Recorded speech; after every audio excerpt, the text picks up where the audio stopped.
Zero down payment, zero processing fee आणि zero इंटरेस्टवर सुलभ हप्त्याने सर्व प्रकारचे रेडीमेड आणि कस्टमाइज्ड फर्निचर खरेदी करा। आपल्या घरांना गेल्या 40 वर्षांपासून सजवणारे एकविरा फर्निचर आपल्यासाठी घेऊन आले आहेत आजपर्यंतची सर्वात भव्य एक्सचेंज आणि फायनान्स ऑफर। सागवान, प्लायवूड, मेटल फर्निचरचे असंख्य पर्याय उपलब्ध असलेले नाशिक मधील सर्वात भव्य फर्निचर शोरूम एकविरा फर्निचर। आमच्या शाखा लेखानगर, त्रिमूर्ती चौक आणि म्हसरूळ। संपर्क 8975456223 किंवा 9373902900। सप्रेम नमस्कार। सप्रेम मराठीच्या विशेष नवरात्र उत्सवामध्ये आपण साजरा करतो आहोत स्वयंसिद्धा कार्यक्रम। आणि या स्वयंसिद्धामध्ये आपण समाजातल्या राजकीय, सामाजिक, सांस्कृतिक आणि औद्योगिक क्षेत्रातल्या अनेक महिलांना आमंत्रित करत आहोत। आणि आज आपल्या स्टुडिओमध्ये स्वयंसिद्धेच्या भागामध्ये अशाच एक पाहुण्या आमंत्रित केलेल्या आहेत। त्यांचं नाव आहे नीता वैद्य आणि त्यांनी स्वतःची एक उत्तम अशी टूर्स अँड टुरिझम मधली एक कंपनी स्थापित केलेली आहे। त्याचं नाव आहे जिज्ञासा ॲडव्हेंचर्स अँड टूर्स। ॲडव्हेंचर प्रत्येकाला आवडतंच, प्रत्येकाला वाटतं की आपण काहीतरी ॲडव्हेंचर केलं पाहिजे, काहीतरी वेगळं काम केलं पाहिजे। काही लोकांना फिरायची आवड असते, देशविदेशात फिरायची आवड असते। अशा लोकांसाठी आपण आज विशेषतः आमंत्रित केलेलं आहे, कारण त्यांच्याशी आपण भरपूर गप्पा मारणार आहोत आणि त्यांच्यासोबत आपण वर्ल्ड टूर करणार आहोत। So most welcome. नमस्कार नीताजी, आपलं मनापासून स्वागत आहे। आज आमच्या रसिकांसाठी खास तुम्हाला आमंत्रित केलं यासाठी आहे की आपल्याला जाणून घ्यायचा आहे नेमका हा प्रवास कसा असतो। अनेक लोकांना प्रवास आवडतो, काही लोकांना प्रवास अजिबात आवडत नाही असं आहे। पण तुम्ही अशा क्षेत्रात काम करत आहात ज्या क्षेत्रामध्ये तुम्ही लोकांना तुमच्यासोबत घेऊन जातात, नुसतं घेऊन जात नाही तर आगळा अनुभव त्यांना देत असतात।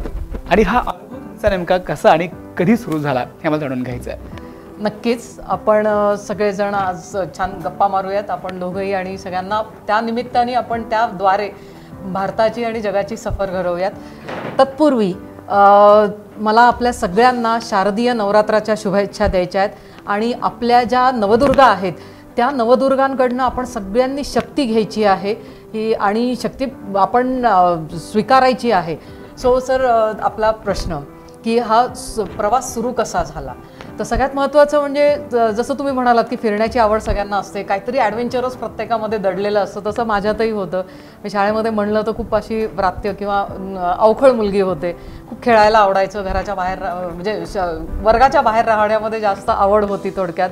आणि थोडं एक शेतकरी कुटुंबाचं बॅकग्राऊंड असल्या कारणाने शेतामध्ये राहणं हे पण खूप फ्रिक्वेंटली व्हायचं काका काकूंबरोबर। सो ही आवड असतानाच 10वीच्या सुट्टीमध्ये म्हणजे आपल्याला एक असं डोक्यात असतं ना की ही शेवटची सुट्टी बरं का, आयुष्यातली मोठी सुट्टी, ह्याच्यानंतर मोठी सुट्टी तुम्हाला मिळणार नाही आहे। सो हे करताना की मी 10वीच्या सुट्टीमध्ये 10वीची परीक्षा संपली आणि अहमदनगरचं माझं माहेर, अहमदनगरहून आम्ही काही जण ट्रेकिंगला जायचं असं ठरलं। सो पहिलाच ट्रेक आम्ही ठरवला जो महाराष्ट्रातला अत्यंत सुंदर आणि थोडासा कठीण स्वरूपात मोडणारा हरिश्चंद्रगड। 1990 सालच्या एप्रिल महिन्यामध्ये आम्ही हरिश्चंद्रगडच्या ट्रेकवर गेलो आणि माझ्यासाठी एक अतिशय नवीन विश्व खुलं झालं। म्हणजे हार्डली 15-16 वर्षांची होते मी, आणि त्या काळामध्ये जे काय बघितलं, अनुभवलं, तेव्हा ठरवलं की हे आपण कायम करत राहायचं, कारण ह्याच्यातून माणूस म्हणून समृद्ध व्हायला खूप मदत होते, किंवा आपले पर्स्पेक्टिव्ह असतात, व्ह्यूज असतात, आपल्या दृष्टिकोन बदलत जातो। सो त्यामुळे तेव्हापासून पुढे ट्रेकिंगची सुरुवात झालीच। एकूणच तुमच्या कॅमेऱ्यात तेव्हा सगळे फोटोग्राफ तेव्हा कॅप्चर केले गेले आणि तुम्हाला असं वाटलं की जे डोळ्याने मी बघते आहे, जे मला आवडत आहे ते इतरांना पण आवडावं, अगदी इतर लोकांना अनुभव घ्यावा, कदाचित अशी भूमिका तुमच्या मनात निर्माण झाली असावी। आणि मग तुम्हाला असं कधी वाटलं की आपण हे व्यवसाय म्हणून या गोष्टीकडे बघावं, आणि कसं ते सुरू झालं? ओके, आता सुरुवातीला ना मी फक्त म्हणजे माझंही वय कमी होतं, आम्ही फक्त काही जण मिळून ट्रेकिंग करत होतो अहमदनगरच्या आसपास, म्हणजे नगर, पुणे, ठाणे ह्या जिल्ह्यांच्या, नाशिक ह्या जिल्ह्यांच्या बॉर्डर्स कनेक्ट होतात। सो त्या भागामध्ये सह्याद्री खूप समृद्ध आहे। सो तिथे आम्ही नगरहून बरेच जण ट्रेकिंगला जायचो। मग तिथे आम्ही ओंकार ट्रेकर्स नावाची एक संस्था रजिस्टर केली आणि मग ग्रुपनी संस्थात्मक ट्रेक्स आम्ही सुरू केले त्याच वेळेला, आणि हळूहळू छोटे छोटे ट्रेक्स लीड करायला सुरुवात केली। मग 2-4 वर्ष तसं केल्यानंतर नगरमध्येच आम्ही लहान मुलांसाठी एक 8 दिवसाचा कमांडो कॅम्प म्हणजे ॲडव्हेंचर कॅम्प थोडक्यात तो घ्यायला सुरुवात केली। अशी ही सुरुवात झालेलीच होती, कारण जे अनुभव आम्हाला मिळत होते ना ते अतिशय छान होते, आणि आपण जर स्वतःची आपल्याबरोबर येणाऱ्यांची व्यवस्थित काळजी घेतली तर हे सगळं खूप छान होऊ शकतं, हे हळूहळू खात्री पटायला लागली होती। त्यामुळे तेव्हापासूनच आम्ही प्रोफेशनली म्हणा किंवा कमर्शियली ट्रेक्स न्यायला सुरुवात केली होती। तेव्हासुद्धा आम्ही फक्त महिलांचा ट्रेक घेऊन अंकाई टंकाईच्या किल्ल्यावर गेलो होतो. म्हणजे मुक्कामी ट्रेक पण आम्ही त्यावेळेला महिलांना घेऊन केले. तर म्हणजे त्या काळी 90-92 साली ही खूप नवीन संकल्पना होती की फक्त महिलांना घेऊन असं कुठे जाणं. पण आमचा ग्रुप छान होता आणि आम्ही करत होतो. मग हे असं कंटिन्युअसली ऑलमोस्ट 8-9 वर्ष चाललं. म्हणजे 90 ते 98 हे 9 वर्ष माझं छान शिक्षणाच्या बरोबरच हे छान सुरू होतं. मग लग्न करून नाशिकला आले. मग संसाराच्या थोड्याशा जबाबदाऱ्या, दोन्ही मुलींचा जन्म, असं करत थोडासा ब्रेक लागला. 2014 पासून मी परत हे सुरू केलं आणि मग मात्र मी स्वतःची कंपनी रजिस्टर केली, जिज्ञासा ॲडव्हेंचर्स अँड टूर्स या नावाने. आणि तेव्हापासून अखंड हा प्रवास सुरूच आहे. नक्कीच आम्हाला तेवढी जिज्ञासा आहे. ज्या पद्धतीने आपण आपला प्रवास सुरू केला त्या पद्धतीने या संपूर्ण प्रवासामध्ये आपण छंदाचं रूपांतर व्यवसाय जेव्हा करतो तेव्हा नक्कीच प्रत्येकाला मनापासून आनंद असतो की आपण जे काम करतो ते छान आहे, आपण एन्जॉय करतो त्या कामाला सुद्धा. आपण असं जनरली असतं. आणि आपल्याकडे आतापर्यंत हजारो लाखो लोक कनेक्ट झालेली आहेत. आपण अनेक लोकांना सुखद असा प्रवासाचा अनुभव दिलेला आहे. नुसतं भारतभरच नाही तर देश विदेशामध्ये आपण आपल्या पर्यटकांना घेऊन जातात, आपल्या प्रवाशांना घेऊन जातात आपल्या जिज्ञासेच्या माध्यमातून.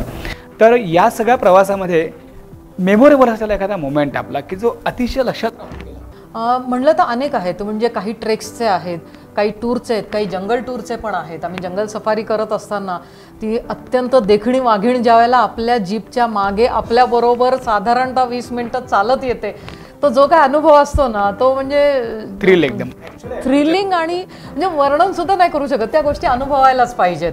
ट्रेकला असताना अनेक वेळा म्हणजे आपल्यापैकी जे ट्रेकिंग करतात ते अगदी 100% खात्रीपूर्वक सांगू शकतील की कुठल्याही ट्रेकमध्ये, मग तो तुम्ही सह्याद्रीत करा किंवा हिमालयात करा, कुठे ना कुठे कुत्रा हा आपला वाटाड्या बनतो.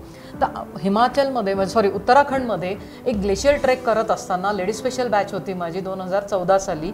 फक्त महिलांना घेऊन 17 महिलांना घेऊन मी महिला आणि मुलींना घेऊन पिंडारी काफनी या ग्लेशियरच्या ट्रेकला मी गेलेले असताना माकडांची टोळी धाडधाड करत वरतून डोंगरावरनं उंचावरून खाली येत होती. आमच्या कुत्र्यांनी इतक्या आवेशात जाऊन त्या माकडांना थांबवलं. आम्हाला अक्षरशः एका ठिकाणी स्तब्ध उभं केल्यासारखं त्यांनी ऑर्डर दिली की इथून हालायचं नाही मी येईपर्यंत. म्हणजे ह्या गोष्टी ज्या वेळेला तुम्ही अनुभवता ना तेव्हा जाणवतं की निसर्गातला प्रत्येक घटक आपल्या पाठीशी उभा असतो.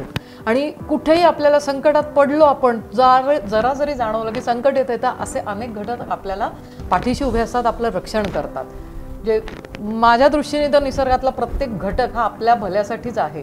क्या बात आहे. म्हणजे असं म्हणतात कधी म्हणजे बऱ्याचदा असं म्हटलं जातं की निसर्ग हा देवाचं दुसरं रूप आहे, दुसरं स्वरूप आहे असं म्हणतात. आणि देवाचंच रूप आहे असं जरी म्हणत असलो तरी तुम्ही मगाशी तुमच्या अनुभवातून जाणवलं की एक प्रत्येक घटक खूप महत्त्वाचा असतो. एक साधा कुत्रा तुम्हाला त्या सगळ्या प्रसंगातून वाचवून गेला. तुम्ही जेव्हा सांगत होत्या डोळ्यासमोर सगळं चित्र आमच्या नक्कीच ते उभं राहिलं. आणि असे चित्र आपल्या डोळ्यासमोर जेव्हा उभे राहतात तेव्हा प्रत्येकाला वाटतं की मी सुद्धा एकदा तरी असं ट्रेकला गेला पाहिजे, एकदा तरी छान टूरला गेला पाहिजे, एकदा तरी छान असं ॲडव्हेंचर्स केला पाहिजे असं प्रत्येकाला वाटत असतं. जर असं वाटत असेल तर जिज्ञासा या संदर्भातला एक नंबर आपण दिलेला आहे, कॉन्टॅक्ट नंबर समोर आहे नीता मॅमचा. आपण नक्की संपर्क साधा आणि आजच आपलं बुकिंग करून घ्या.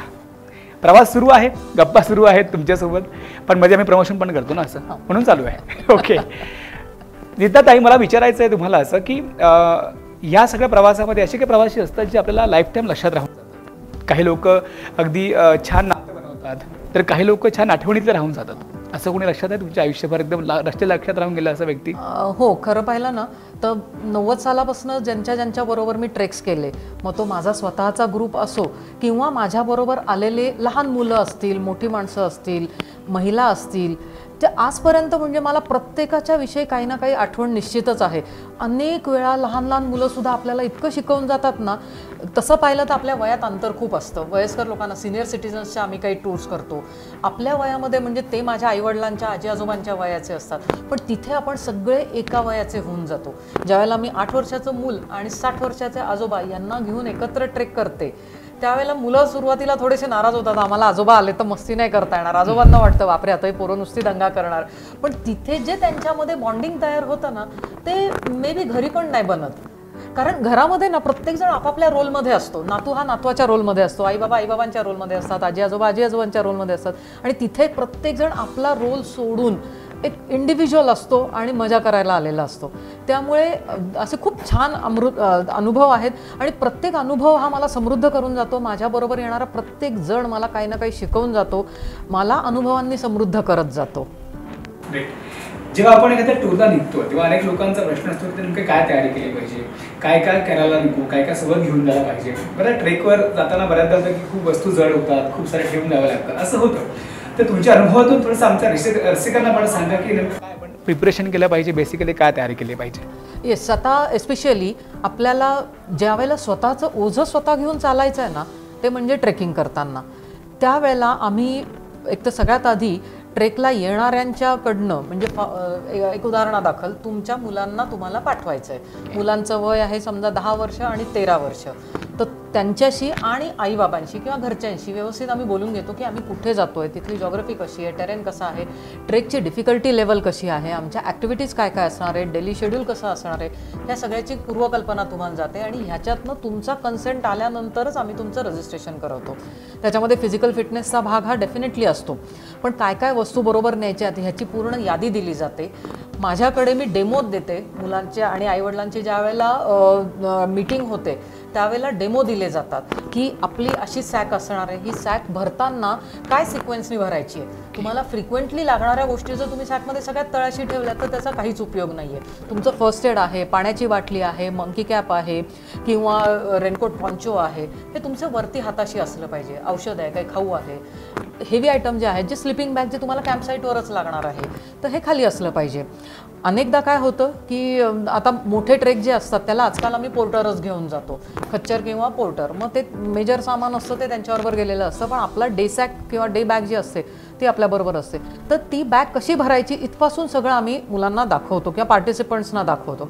आणि बाकी टूरला जाताना सुद्धा आम्ही सांगतो की त्या ठिकाणी आत्ताचं क्लायमेट कसं असणार आहे, त्यानुसार आपण आपल्या काय काय वस्तू किंवा कपडे बरोबर घेणं अपेक्षित आहे. सो या सगळ्या गोष्टींचं प्रॉपर ट्रेनिंग दिलं जातं. व्हिडिओज मी छोटे छोटे बनवून त्यांना देते की ज्या सीझनमध्ये ज्या ठिकाणी आपण जातोय तिथल्या काही गरजा असतात ज्या आपण आपल्या हिशोबाने आपण तसे कपडे कॅरी करायचे असतात. आणि एक म्हणजे बिईंग अ ट्रेकर एक साधा मंत्र मी सांगते, जस्ट ट्रॅव्हल लाईट. कमीत कमी वस्तू आणि कमीत कमी कपड्यांमध्ये ट्रॅव्हल करा. अल्टिमेटली होतं काय, लोकांचा अट्टाहास खूप कपडे नेण्यासाठी का असतो, मला प्रत्येक फोटो हा नवीन कपड्यात किंवा वेगळ्या कपड्यात यावा, प्रत्येक लोकेशनला माझे कपडे वेगळे असावेत. पण बिलीव्ह मी, लोक बघतात ना ते त्यांचं सगळं लक्ष हे सिनरीकडे असतं, पण त्यांनी ती पाहिलेली नसते. व्यक्ती म्हणून आपल्याला ते नेहमीच बघत असतात. त्यामुळे तुम्ही तेच कपडे रिपीटेडली 10 दिवस घातले तरी अनेकदा लोकांच्या लक्षात पण येत नाही की यांनी कपडे रिपीट केले, पण लोकेशनकडे लक्ष असतं. आणि त्या धडपडीसाठी तुम्ही इतके सारे कपडे घेऊन जाता जे ओझं तुम्ही स्वतः कॅरी करता. So especially on treks travel light, even on tours. कारण बऱ्याच वेळा काय होतं, आपल्याकडे जरी आपण पोर्टर्स घेतले किंवा गाड्या असतात, पण ते सगळं तुम्हाला सांभाळणं आहे. त्यामुळे शक्यतो माझं सांगणं असतं की कमीत कमी वस्तू कमीत कमी कपड्यांमध्ये जेवढं गरजेचं आहे तेवढं निश्चितच घ्यायचं आहे, पण विनाकारण जास्त सामान घेऊन ट्रॅव्हल करू नये. जेवढं शक्य आहे तेवढं हलकं फुलकं सामान आपल्याला. आय थिंक त्याचा नेमकं काय बेनिफिट असं वेगळा, काय आगळं असलं काय मिळणार जेणेकरून त्या जिज्ञासासोबत त्या प्रवासाला वेगळा मिळेल. ओके, जिज्ञासाची टॅगलाईन आहे एक्सपिरियन्स द इनक्रेडिबल. आपला जो भारत आहे ना, आपला भारत अतुल्य आहे. आणि भारतच नाही तर संपूर्ण जग, तुम्ही जगभरात कुठेही फिरा त्या ठिकाणी काहीतरी अतुल्य आहे, म्हणूनच आपण बघायला जाण्याची धडपड करतो. सो कुठलीही गोष्ट किंवा कुठलंही ठिकाण, एस्पेशली भारताबद्दल मी जास्त सांगेन, कारण माझं मनापासून आपल्या भारतावर प्रेम आहे. आपले सगळे राज्य, सगळ्या युनियन टेरिटरीज ह्या म्हणजे एक स्वतंत्र देश होईल एवढे समृद्ध आहेत. म्हणजे प्रत्येकाची खासियत आहे, प्रत्येकाची बोलीभाषा वेगळी आहे, प्रत्येकाचं कल्चर वेगळं आहे, प्रत्येकाचं खानपान, कपडा लत्ता हे सगळं स्वतंत्र आहे. त्यामुळे आपला अतुल्य भारत हा बघण्यापेक्षा अनुभवण्याची गोष्ट आहे. मग तुम्ही पिलग्रिमेज म्हणजे यात्रेला जा, ॲडव्हेंचर टूरला जा, लीजर टूरला जा, जंगल टूरला जा, काहीही करा. प्रत्येक ठिकाणचं जे म्हणजे निसर्ग असेल, तिथले लोक असतील, तिथलं अन्न असेल, हे अनुभवण्याची गोष्ट आहे. त्यामुळे experience the incredible he tagline घेऊन ज्यावेळेला आम्ही जातो ना, त्यावेळेला आमचा 100% प्रयत्न असतो की लोकांना त्याचा अनुभव द्यायचा. अनुभवातनं जो आनंद मिळणार आहे तो आनंद त्यांना द्यायचा, म्हणजे त्याची अनुभूती आली पाहिजे. त्यानंतर आमची USP आहे tourism for physical and mental well-being. म्हणजे पर्यटनातनं आपल्याला शारीरिक आणि मानसिक स्वास्थ्य जपण्यासाठी किंवा त्यातनं तो आनंद मिळाला पाहिजे. आपण कोणीही दमण्यासाठी घराच्या बाहेर जात नसतं, फिरायला जात नसतं. आपण बाहेर का जातो? आपल्याला रुटीनमधनं चेंज हवा असतो. म्हणजे फिरण्यातनं दमणूक होते हा भाग वेगळा, पण असं म्हणतात ना की change of work is relaxation.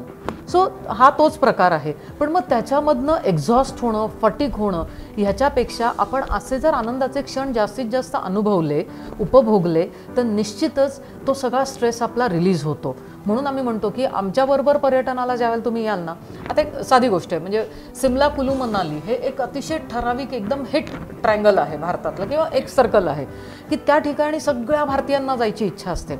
मग जाऊन तेच स्पॉट तर दाखवतोच, पण त्या व्यतिरिक्त आमच्याकडे असे काही चांगले व्हर्जिन स्पॉट्स आहेत की जिथे तुम्हाला कमीत कमी गर्दी मिळेल, पण निसर्ग जो काय तुम्हाला रुटीन रेग्युलर टूरमध्ये मिळतोय त्याच्या कैकपट जास्त निसर्गाचा आनंद तुम्हाला अशा ठिकाणी घेता येतो. म्हणजे ही जी USP मी सांगतेय की tourism for physical and mental wellbeing, किंवा आपल्या शारीरिक आणि मानसिक स्वास्थ्यामध्ये वाढ करण्यासाठी, त्याचं ते स्वास्थ्य वृद्धिंगत करण्यासाठी आम्ही अशी ठिकाणं आपल्याला दाखवतो. सो आमच्याबरोबर आलेला प्रत्येकजण हे मान्य करतो की हां छान आहे, बरं झालं आम्ही आलो, कारण ही ठिकाणं आम्ही ऐकलीच नव्हती कधी. So experience the incredible discovery प्रकार एकूणच तुमच्यासोबत अनुभवायला मिळतो. नक्कीच डिस्कवर करायलाच पाहिजे, आपण एक्सप्लोर केलंच पाहिजे. आपला देश आपल्याला इतकं काही देतोय, एवढ्या संधी आहेत एक्सप्लोर करण्याच्या, त्याच्यामुळे वाय टू लिव्ह, एक जन्म कमी पडतो आपल्याला भारत एक्सप्लोर करायला. सो ग्रेट की तुमचा एक्सपिरियन्स इतका छान आहे. आणि नक्कीच काश्मीर ते कन्याकुमारी ज्याला जायचं असेल किंवा गेलेला नसाल तर नक्कीच एकदा जिज्ञासाला आपण कॉन्टॅक्ट करा आणि एकदा तो अनुभवा, म्हणजे तुम्हाला लाईफ टाईम आपण काहीतरी मिळवल्याचं जो काही समाधान आहे ते नक्कीच मिळणार आहे. आता नीताजीने सांगितलं आता की 2 जन्म पूर्ण पडतील इतका सुंदर आपला भारत आहे, इन्क्रेडिबल इंडिया आपण म्हणतो, तर नक्की त्याचा अनुभव आपल्याला जिज्ञासासोबत नीता वैद्य यांच्यासोबत मिळणार आहे. त्यांचा कॉन्टॅक्ट नंबर दिलेला आहे, पण नक्की त्यांना संपर्क साधू शकता. मला आणखी बोलता एक प्रश्न विचारायचा आहे की जसं सॅड मोमेंट असतो, हॅपी मोमेंट असतो, तसं कधी तुमच्यासोबत घडलं एखादा प्रसंग तुम्हाला फार काहीतरी दुःख देऊन गेला, काही असं लक्षात राहून गेला, असं मेमोरेबल असा? नाही, अजूनपर्यंत टूरवर दुःखदायक तर निश्चितच घडलेलं नाही आहे. म्हणजे ड्युरिंग द टूर घडलं नाही, पण ज्या वेळेला केदारनाथचा प्रलय झाला आणि त्याच्या इमिडिएटली 2013 साली ही घटना घडली आणि 2014 साली मी त्याच भागामध्ये ट्रेक केला होता. म्हणजे केदारनाथमध्ये नाही, कुमाऊमध्ये केला होता. परंतु जे मी मगाशी किस्सा सांगितला माकडांचा आणि कुत्र्याचा, की तो एरिया म्हणजे पिंडारी ग्लेशियर, वास्तविक केदारनाथपासून हे अंतर खूप लांब आहे, पण तो प्रलय किंवा ते जे काय सगळ्या लँडस्लाईड झाल्या होत्या त्या एवढ्या मोठ्या होत्या की हिमालयाच्या खूप मोठ्या रेंजमध्ये तिथे खूप मोठ्या प्रमाणात नुकसान झालेलं होतं. आणि तो एरिया मी पूर्वी, तो ट्रेक मी बऱ्याच पूर्वी, एक साधारण 13-14 वर्षापूर्वी पण केलेला होता. तर तेव्हा मला जाणवलं की माणसाचा अतिरेकी इंडल्जन्स, किंवा आपण जे ढवळाढवळ आपण निसर्गात करतोय, अतिरेकी पर्यटन वाढवतोय, सगळ्या ठिकाणी चांगले रस्ते असणं हा आपला जो अट्टाहास आहे, चांगले हॉटेल्स असणं हा अट्टाहास आहे, ह्याच्यामुळे आपण निसर्गाची प्रचंड प्रमाणात हानी करतोय. म्हणजे जेव्हा ते फिरले, मी गावाच्या गावं उद्ध्वस्त झालेली पाहिली, 25-25 फूट खोल गेलेत, जे नदीच्या किनारी. आता बेसिकली हिमालयाची रचना कशी असते, ग्लेशियरकडनं वाहत येणारं पाणी नदी बनतं आणि ते असं बंद फिरत जात असतं आणि दोन्ही बाजूनी डोंगरामुळे व्हॅली झालेली असते. गावं किंवा वस्त्या कशा असतात की ही ज्या खालनं नदी वाहतीये त्या नदीला किती जरी पूर आला तरी वस्तीला टच होऊ नये म्हणून साधारण 10-12 फुटाचं कमीत कमी एलिव्हेशन असतं, सो वर आलेलं असतं ते. पण ज्या वेळेला हा महाप्रलय आला किंवा लँडस्लाईड्स झाल्या, डोंगरच्या डोंगर खचले, गावाच्या गावं खचून दबली गेली, त्या पाण्यामध्ये गेली, म्हणजे ते पाहिल्यानंतर जाणवलं की खूप मोठं नुकसान आपण करतोय. त्याच्यानंतर नेक्स्ट इयर ज्यावेळेला मी मनालीला गेले, म्हणजे मनाली अत्यंत सुंदर ठिकाण होतं ज्यावेळेला मी 92-93 साली पहिल्यांदा एक्सप्लोअर केलं त्यावेळेला. पण मी 16 साली ज्यावेळेला परत गेले ना, मला अक्षरशः रडू आलं की मी काय उद्देशाने परत इथे आले आणि आज काय बघतेय. जगतसुख नावाची व्हॅली आहे मनालीपासून हार्डली 7-8 किलोमीटरवरती, ज्याचं नाव जगतसुख आहे कारण नुसतं त्या व्हॅलीत उभं राहिल्यावर जगातली सगळी सुखं मिळतील, इतकं निसर्ग सौंदर्य, इतकी शांतता, त्याच्या वाईब्सच वेगळ्या आहेत. पण आता जगतसुखमध्ये व्हॅलीज दिसत नाही, हॉटेल्स झालेत कारण मनालीमध्ये जागाच नाही आहे, रस्ते झालेत सगळीकडे. म्हणजे आम्ही जे पायपीट करून जायचो सगळीकडे गुळगुळीत रस्ते, 2 लेन 4 लेन रस्ते झालेले आहेत. ब्रिजेस तर एवढे बांधले गेलेत, डोंगर कापून हे करून. आणि ते का बरं, तर आपल्याला उत्तम सोयी उपलब्ध व्हाव्यात यासाठी आपण निसर्गाची चालवलेली हानी आहे ती. वास्तविक पाहता हिमालय ही यंगेस्ट माउंटन रेंज आहे, सगळ्यात तरुण डोंगर रांग आहे ती. आपल्याला माहिती आहे की ज्या वेळेला 2 खंड एकमेकांवर आदळले त्यावेळेला ते वर आलेलं आहे. म्हणजे जसा महाराष्ट्र ही सह्याद्री हा वोल्कॅनिक ह्याच्यामुळे तयार झालेला आहे, इरप्शन्समुळे किंवा तयार झाला आहे, तसं हिमालय हा 2 खंड एकमेकांवर आदळल्यानंतर त्या जमिनीतनं वर झाला आणि त्याचं अल्टिट्यूड खूप वाढल्यामुळे तिथे बर्फ आहे. बरोबर. सो ती यंगेस्ट माउंटन रेंज आहे, तिथे जर खूप मोठ्या प्रमाणामध्ये, म्हणजे ज्यावेळेला मी 93-94 मध्ये तिथे ट्रेनिंग घेतलं 1 महिन्याचं, त्यावेळेला आम्हाला इतकं स्ट्रिक्टली शिकवलं होतं की मोठ्याने बोलायचं नाही, दणादण आवाज करत. तिथे ज्यावेळेला स्पेशली तुम्ही ग्लेशियल रेंजमध्ये असता त्यावेळेला तुमचा आवाज हळू असला पाहिजे. गाणी वगैरे तर तेव्हा विषयच नव्हता, आता लोक तिथेही गाणी वाजवतात, व्हेकल्स नव्हते. सो ह्या व्हायब्रेशन्समुळे सुद्धा हिमालयातलं टेम्परेचर वाढतं आहे. व्हायब्रेशन्समुळे बर्फ, जो ताजा बर्फ जो असतो तो निखळतो. बर्फ जर आईस, म्हणजे स्नोचा जर आईस झाला नाही तर पाण्याचा साठा होत नाही. आणि हिमालय आपण म्हणतोय की डे बाय डे तो वितळतोय आणि समुद्राची लेवल वाढते आहे. कारण हेच आहे सगळं प्रदूषण. आणि ते प्रदूषण केवळ आपल्या गरजा, किंवा गरजा पण नाही म्हणता येणार, हाऊस भागवण्यासाठी आहे. गरजा फक्त लोकल लोकांच्या असतात, आपल्या हौसेच्या गोष्टी असतात. सो हे आपण खूप सांभाळणं गरजेचं आहे. नक्कीच हा प्रवास खूप सुंदर आहे आणि या प्रवासामध्ये आपण जिज्ञासासोबत प्रवास करत आहोत. आणि म्हणून जिज्ञासा नेमकं काय हे पण जरा जाणून घ्यायची क्युरिओसिटी आहे. जिज्ञासा हा संस्कृत शब्द आहे. जिज्ञासा म्हणजे उत्सुकता, क्युरिओसिटी. त्याचबरोबर जिज्ञासा हा 3 शब्दांपासून बनलेला आहे: जिद्द, ज्ञान आणि साहस. आपल्यामध्ये प्रत्येकामध्ये हे गुण असतात, पण अनेक वेळेला ते सुप्तावस्थेत असतात. मग ते बाहेर काढण्याचं काम जिज्ञासा करतं. त्याच्यामुळे जिज्ञासा, ॲडव्हेंचर्स अँड टूर्स. आता इनिशियली मी जसं सांगितलं 90 सालापासून मी फक्त आणि फक्त ॲडव्हेंचर म्हणजे ट्रेकिंग, माउंटेनिअरिंग करत होते. पण त्यानंतर माझ्याबरोबर ट्रेकला येणाऱ्या लोकांच्या फॅमिली मेंबर्सकडनं डिमांड आली की तू ट्रेक्स इतके छान ऑर्गनाईज करतेस, तर आम्हाला पण घेऊन चल कुठेतरी. कारण माझा जो दृष्टिकोन होता लोकांना फिरवण्याचा किंवा ट्रेकला नेण्याचा, तो त्यांच्या घरच्यांना आवडल्यामुळे मग लिजर लक्झरी टूर्स आणि बाकी सगळ्या सुरू झाल्या. ग्रेट. मॅम, कोणते कोणते पॅकेजेस आपल्याकडे आहेत जेणेकरून लोकांना सोयीस्कर होईल की जेव्हा जिज्ञासाचा संपर्क साधतील, कॉन्टॅक्ट करतील, त्यांना माहिती असेल की हे पॅकेजेस आपल्याला आहेत? येस. आता जसं तुम्ही मगाशी म्हणालात, काश्मीर ते कन्याकुमारी आणि इकडे रण ऑफ कच्छ ते आसाम, सगळेच पॅकेजेस आपण करतो. मी स्वतः भरपूर भारत एक्सप्लोअर केलेला आहे, ज्याच्यामुळे मला वयोगटानुसार बरोबर माहिती आहे की कुठल्या वयोगटासाठी तिथे काय योग्य असेल. सो बेसिकली आम्ही जास्तीत जास्त काम हे फॅमिली इंडिव्हिज्युअल टूर्सवरती कस्टमाइज किंवा टेलरमेड टूर्समध्ये करतो. आमच्या बऱ्याचशा ग्रुप टूर्स पण असतात. ट्रेक्स जे असतात ते ग्रुप ट्रेक्स असतात. तुमचा स्वतःचा ग्रुप असेल आणि तुम्हाला कुठेही भारतात ट्रेकिंगला जायचं असेल तर त्या ठिकाणी मी अरेंजमेंट करू शकते. माझी हिमालयातल्या प्रत्येक राज्यामध्ये गव्हर्नमेंट इन्स्टिट्यूशन्स आणि काही प्रायव्हेट इन्स्टिट्यूशन्समध्ये माझ्या टीम्स आहेत. तिथे सर्टिफाईड आपल्याकडे माउंटेनियर्स आहेत. माझ्याबरोबर मोठ्या ट्रेक्सला एव्हरेस्टर्स असतात, फार्मसिस्ट, डॉक्टर्स असतात. त्यामुळे ह्या सगळ्या गोष्टींनी युक्त अशी आपली संपूर्ण टीम असते. आणि आपल्याला फॅमिलीबरोबर, फ्रेंड्सबरोबर भारतभरात कुठेही सहलीला जायचं असेल, हटके अनुभव घ्यायचे असतील तर जिज्ञासाला पर्याय नाही. त्याच्यामुळे जिज्ञासाला नक्कीच संपर्क साधा तुम्ही. आता भारतातला पर्यटनाचा हंगाम नुकताच सुरू होतोय. दुर्गापूजा म्हणजेच घटस्थापनेपासून भारतातला पर्यटनाचा हंगाम सुरू होतो असं म्हणतात. सो आतापासून, आता येते 3 ते 4 महिने, लाईक नोव्हेंबर, डिसेंबर, जानेवारी, फेब्रुवारी, मार्च महिन्यापासून थोडीशी हीट वाढायला लागते, ऊन सुरू होतं. त्यामुळे हे 4 महिने तर पीक सीझन आहे पर्यटनासाठी. सो संपूर्ण भारतामध्ये या 4 महिन्यांमध्ये आपण प्रवास करू शकतो, पर्यटनाचा आनंद घेऊ शकतो. डिसेंबरनंतर, साधारण 20 डिसेंबरनंतर अति उत्तरेतल्या म्हणजे हिमालयन राज्यांमध्ये बर्फवृष्टी होते. त्यावेळेला ज्यांना बर्फवृष्टीचा आनंद घ्यायचा आहे, बर्फातल्या पर्यटनाचा आनंद घ्यायचा आहे, आमचे त्यावेळेला विंटर ट्रेक्स पण असतात, त्यावेळेला तुम्ही त्या राज्यांचा आनंद घेऊ शकता. अदरवाईज काश्मीर ते कन्याकुमारी आणि इकडे जसं मी म्हणलं रणोत्सव जो गेल्या काही वर्षांपासून सुरू झालेला आहे, नोव्हेंबर, डिसेंबर, जानेवारी, फेब्रुवारी ह्या 4 महिन्यांमध्ये रणोत्सव असतो. रणोत्सवच्या आमच्या खूप छान टूर्स असतात, ग्रुप टूर्स असतात, फॅमिली टूर्स पण असतात, म्हणजे इंडिव्हिज्युअल टूर्स पण असतात. तर अशा संपूर्ण भारतभर हे 4 महिने पर्यटन चालू असतं. त्याचबरोबर अंदमानमध्ये, म्हणजे अंदमान आपल्याला सगळ्यांना माहिती आहे, स्वातंत्र्यवीर सावरकरांना तिथे काळ्या पाण्याची शिक्षा झालेली होती. सो तो एक अतिशय वेगळा अनुभव आहे. सेल्युलर जेलमध्ये जाऊन सावरकरांची कोठडी बघणं आणि तिथला लाईट अँड साऊंड शो बघणं, हे एक देशभक्तीच्या हिशोबाने झालं. पण अंदमान हे अत्यंत सुंदर ठिकाण आहे. ज्यांना कोणाला कुठल्याही प्रकारच्या ॲडव्हेंचरची आवड आहे त्यांनी अंदमान अजिबात सोडू नये. बीचेस अप्रतिम आहेत, वॉटर स्पोर्ट्स अप्रतिम आहेत, तिथे हिल्स आहेत चांगल्या, म्हणजे छोटे छोटे ट्रेक्स किंवा ट्रेल्स पण तिथे खूप चांगले आहेत. तुम्ही नील आयलंडसारख्या ठिकाणी जाऊन, रॉस आयलंडसारख्या ठिकाणी जाऊन तुम्ही अनुराधा राव यांच्याबरोबर त्यांची जी हरणांची फॅमिली आहे त्यांच्याबरोबर तुम्ही म्हणजे गप्पा करू शकता, त्या हरणांच्या मध्ये छान वेळ घालवू शकता. खूप वेगळा अनुभव आहे.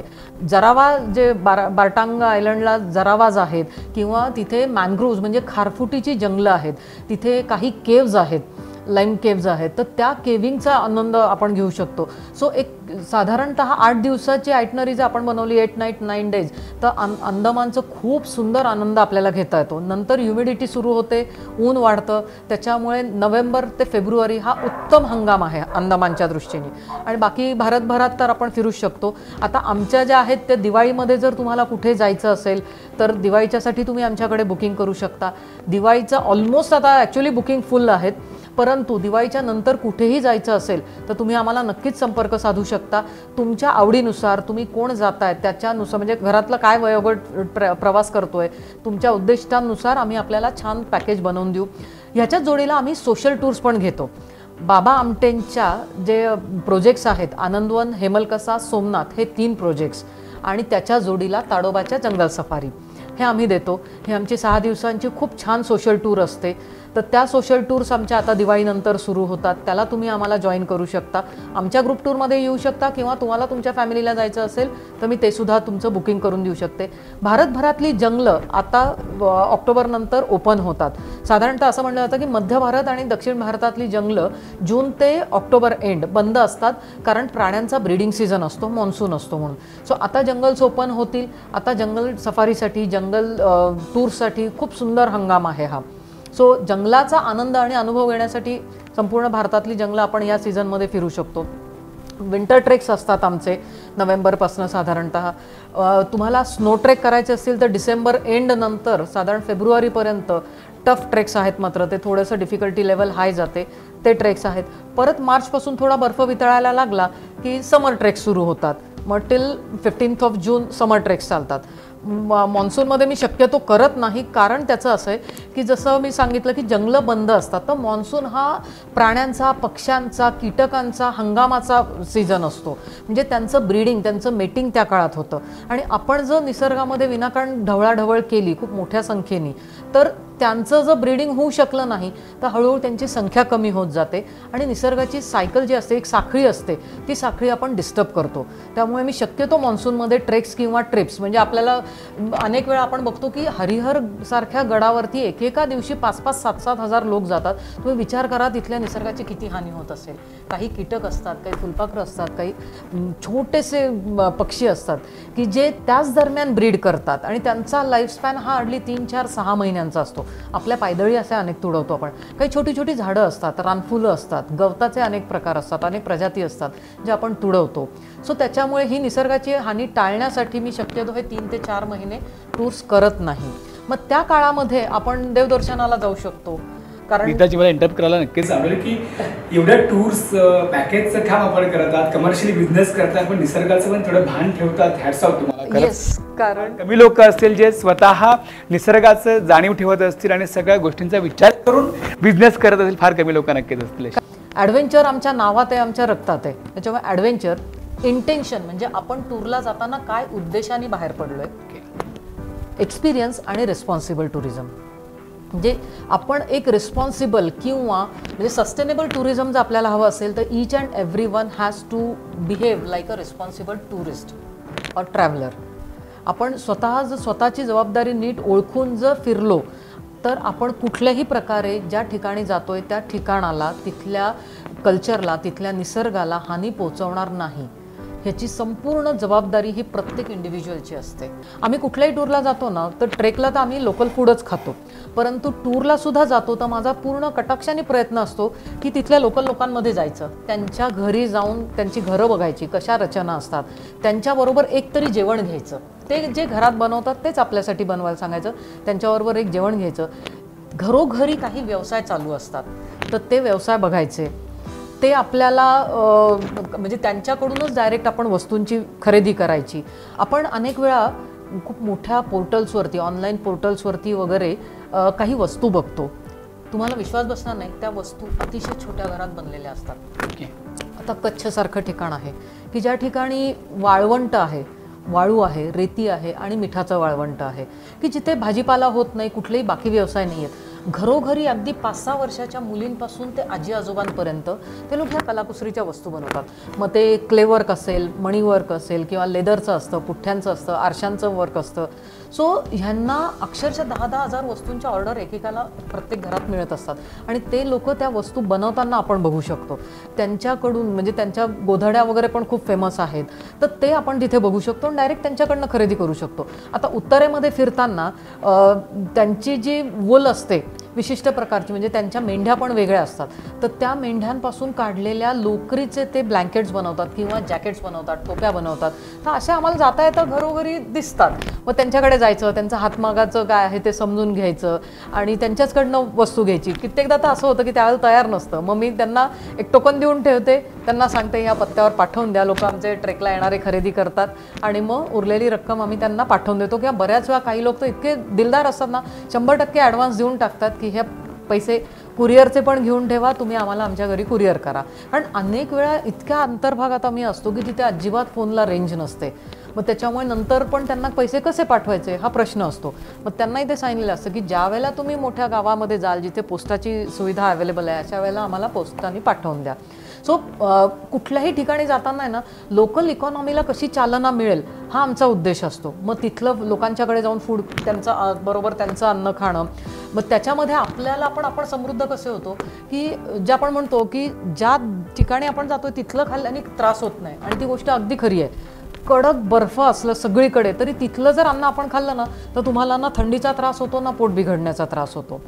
त्याच्यामुळे त्यांच्या अंगणामध्ये ज्या पालेभाज्या आहेत किंवा त्यांच्या शेतात पिकलेली जी कडधान्य त्यांनी साठवून ठेवलेली आहेत, ती कडधान्य आपण खाल्ली की तुम्हाला कधीही त्रास होणं शक्य नाही. नक्कीच नीताजी, म्हणजे तुमच्याशी संवाद साधताना जाणवत आहे की तुम्ही निसर्गासोबत, माणसांसोबत, लोकांसोबत कनेक्टिव्हिटीचं काम इतकं सुंदर करत आहात. खूप छान काम चालू आहे. या संपूर्ण प्रवासामध्ये नक्कीच मला विचारायला आवडतं तुम्हाला की खूप सारे हॅपीस्ट मोमेंट असणारच आहे, तर त्यातला एखादा मेमोरेबल असा कोणता मोमेंट आहे तुमच्या लाईफमध्ये? मेमोरेबल पण खूप आहेत. आनंदाचे क्षण खूप मला या व्यवसायाने खूप दिले, या व्यवसायाने आणि आपल्या देशाने.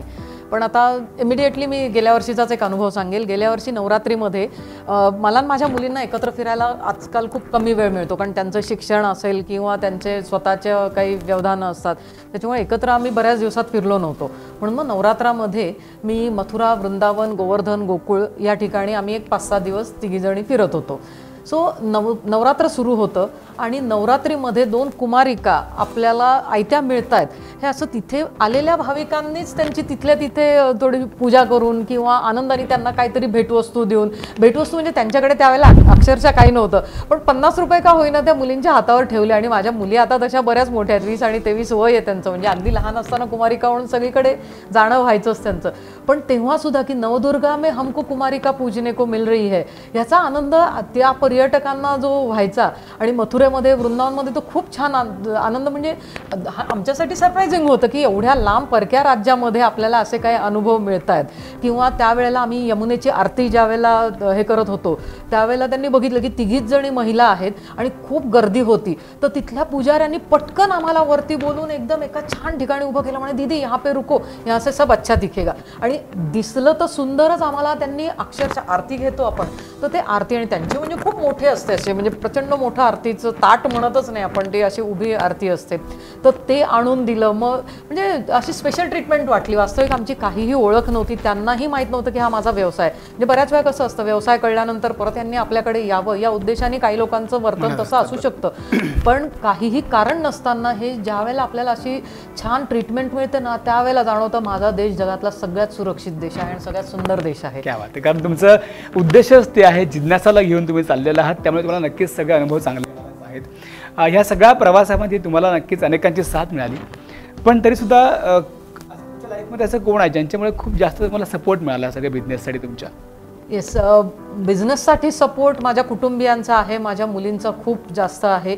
आणि बेसिकली मी ॲडव्हेंचरमध्ये आले हे केवळ माझ्या आईवडिलांच्यामुळे शक्य झालं, कारण 90 साली 15 वर्षाच्या मुलीला कुठेतरी कोणातर बरोबर, म्हणजे अनोळखी नव्हते निश्चितच, पण इतर मुलांबरोबर डोंगरदऱ्यात पाठवणं हा खूप बोल्ड डिसिजन होता त्या काळी सुद्धा. म्हणजे हा धाडसी निर्णय त्यांनी घेतला नसता तर मी एवढी धाडसी झाले नसते. त्यामुळे आणि मी एक साहसी पर्यटनाची स्वतःची कंपनी सुद्धा उभारू शकले नसते. त्यामुळे सगळ्यात आधी तर माझ्या आईवडिलांचे मनापासून आभार की त्यांच्यामुळे मी ह्याच्यामध्ये आले. मी माझं प्रॉपर ट्रेनिंग ह्याच्यामध्ये घेतलेलं आहे. I am a trained and certified trekker and mountaineer. So त्यांनी जर मला त्यावेळेला परवानगी दिली नसती किंवा माझ्या पाठीशी उभे राहिले नसते तर मी एकदम सरदोपट कुठेतरी चांगल्या पदावर नोकरी करत असते. त्या पलीकडे काही नाही, कारण मी स्वतः कम्प्युटर पोस्ट ग्रॅज्युएट आहे आणि सिस्टम्स मॅनेजमेंटमध्ये MBA केलेलं आहे. त्याच्यामुळे मला नोकरीच्या संधी चांगल्याच होत्या. मी नाशिकला आल्यावर सुद्धा 10 वर्ष मी एका कंपनीमध्ये रिजनल मॅनेजर म्हणून काम केलं. उत्तर महाराष्ट्राचे 9 ते 10 जिल्ह्यांचं काम माझ्याकडे होतं. सो पश्चिम आणि उत्तर महाराष्ट्राचं. सो हे मी म्हणजे रुटीनचं काम मी कधीही करू शकले असते. पण म्हणजे आपल्याला आपल्यातला आतला आवाज जो असतो ना तो शांत बसू देत नाही. जसं 2014 साली झालं की माझ्या मोठ्या मुलीच्या निमित्ताने मी ट्रेकला सुरुवात केली आणि मग लिटरली माझं मन 4 भिंतीत रमेच ना, मग मी नोकरी सोडून दिली. आणि प्रवास जसा चालू आहे तसे तुमच्याशी संवाद साधताना गप्पा मारताना कुठे थांबवूच नाही असं वाटतंय. आणि कदाचित तुमच्याकडे येणारे जे काही टुरिस्ट असतील किंवा जे काही तुमच्याकडे येणारे सगळे ग्राहक असतील त्यांना तुम्ही इतकं छान समजून सांगत असाल ना की त्यांना सगळी क्लॅरिटी असेल की आपण नेमकं कुठे जातोय, काय येस पद्धतीने परत येणार आहोत. म्हणजे आपल्याला पण जर का एखाद्या टूर प्लॅन करायचा असेल, एखाद्या ट्रेकवर जायचं असेल किंवा एखाद्या ॲडव्हेंचर करायचं असेल तर नक्कीच आपण जिज्ञासाला संपर्क साधायचा आहे. कॉन्टॅक्ट नंबर दिलेला आहे. पण लगेच नीता वैद्यांना संपर्क साधा आणि आत्ताच लगेच बुकिंग करून घ्या. जाता जाता एकच प्रश्न मला विचारायचा आहे, प्रश्न म्हणता नाही सांगायचं आहे की आमचे सप्रेम मराठीचे जे काही लाखो प्रेक्षक आहेत त्यांना आपण काय संदेश देऊ इच्छिता? संदेश एकच देईन की एक जन्म मिळाला आहे जो तुमच्या लक्षात राहणार आहे, तर तो अनुभवा, आनंद घ्या. आणि हा आनंद, मला खूप आनंद होतो की पर्यटनातनं मी हा आनंद आणि अनुभूती तुम्हाला देऊ शकते. सो आपण अनुभवातनं जेवढं समृद्ध होतो ना तेवढ्या वस्तूंमधनं होत नाही. आपण घरदार खूप छान करतो, कपडा लत्ता चांगला घेतो, पण त्याच्यातून मिळणारा आनंद हा क्षणिक असतो. ज्यावेळेला तुम्ही एखादी चांगली टूर करता, मग ती कोणाबरोबरही असो, तुम्ही नुसतं तुमच्या कुटुंबियांना घेऊन, नाशिक तर आपण एवढे इतके नशीबवान आहोत की घरातनं बाहेर पडले की अर्ध्या तासात आपल्याला निसर्ग आणि डोंगर बघायला मिळतो. सो ह्या सुद्धा गोष्टी आपल्याला जास्त काळ आनंदात ठेवतात. इन्स्टेड की आपण एक वस्तू विकत घेतली की छान, तर तेवढ्यापुरतं छान वाटतं. म्हणजे गरजा तर आपल्याला आहेच प्रत्येकाला, पण अनुभवांचं गाठोडं वाढवा, आनंदाचं गाठोडं आपोआप वाढेल. खूप खूप छान वाटलं नीताजी, आपण या आमच्या स्टुडिओमध्ये आलात आणि स्वयंसिद्धाला भेट दिली आणि स्वयंसिद्धाच्या माध्यमातून तुमचा प्रवास उलगडता आला आणि लोकांपर्यंत आपल्याला हा संपूर्ण प्रवास पोहोचवता आला आणि जिज्ञासाचा प्रवास खऱ्या अर्थानं पोहोचता आला. आणि म्हणून असं वाटतं की ते जे बघत असतील आमचा व्हिडिओ, ते प्रत्येकाच्या मनात आलं असेल की लगेच कॉल करावं आणि लगेच पण बुकिंग करून घ्यावं. सो बी रेडी, तुम्हाला भरपूर कॉल आता येणार आहेत आणि लगेचच आणि नक्कीच जसा आनंद नीताजी घेतात आहेत तसा आपण सुद्धा आनंद घ्या. Thank you so much. नमस्कार.